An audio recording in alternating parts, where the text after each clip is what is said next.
নমস্কার বন্ধুরা।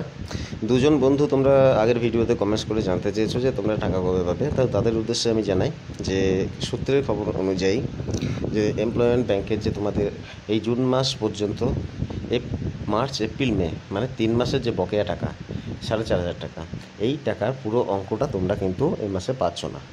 প্রথম কথা হলো এই।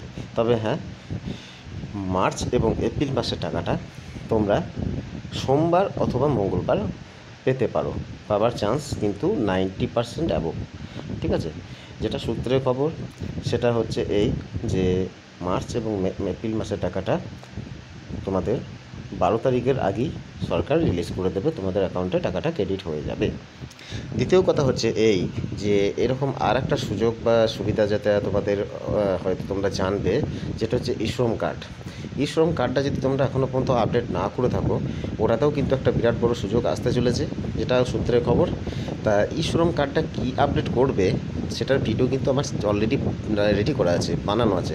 তোমরা চ্যানেলে ভিজিট করে ই-শ্রম কার্ডের কিন্তু ওই আপডেটটা অবশ্যই করে নিও, ওটা কিন্তু অনেক সুবিধা তোমরা পাবে।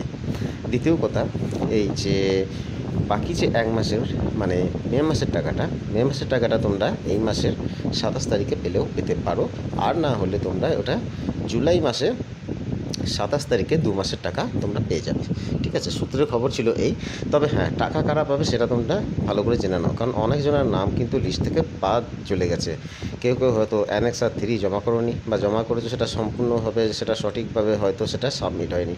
দ্বিতীয় কথা যে হয়তো সাবমিটই করোনি, তা তারা কিন্তু এখনও পর্যন্ত যদি সাবমিট না করে থাকো, তা তোমাদের যে রেসপেক্টেড যে এমপ্লয়মেন্ট ব্যাংক, ঠিক আছে, যেখানে তোমাদের নাম রেজিস্টার করা আছে, সেখানে গিয়ে তোমরা কিন্তু তোমাদের ডকুমেন্টস, মাধ্যমিকের marksheet, admit certificate, voter card আর এমপ্লয়মেন্ট ব্যাংকের রেজিস্ট্রেশনের যে অবশ্যই যে কাগজটা, সেই কাগজটা কিন্তু অবশ্যই অ্যাকনোলেজমেন্টটা অবশ্যই কিন্তু তোমরা নিয়ে যাবে।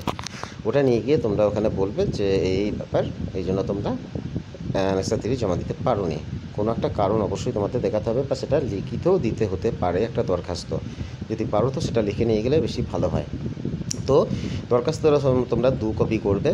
1 কপি কিন্তু এমপ্লয়মেন্ট ব্যাংকের অফিসে জমা দিয়ে, আর 1 কপি ওদেরকে দিয়ে রিসিভ করিয়ে নিয়ে সেটা তোমাদের কাছে রেখে দেবে।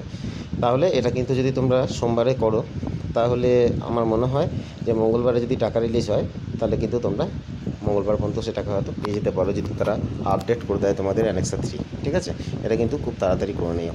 আর দ্বিতীয় কথা, এরকম একটা সুযোগের জন্য আমি তো বললাম যে ই-শ্রম কার্ডের যে একটা নতুন আপডেট, সেটা অবশ্যই কিন্তু করে নিও। চ্যানেলে ভিডিও অলরেডি তৈরি করা আছে, তোমরা চ্যানেল ভিজিট করে দেখে নিও। আর এই যে আজকের ভিডিও, এটা অতি অবশ্যই কিন্তু সকল বন্ধুদেরকে শেয়ার করো। আর আমার চ্যানেল যদি নতুন হও তোমরা, তাহলে অবশ্যই চ্যানেলটিকে সাবস্ক্রাইব করো। ধন্যবাদ।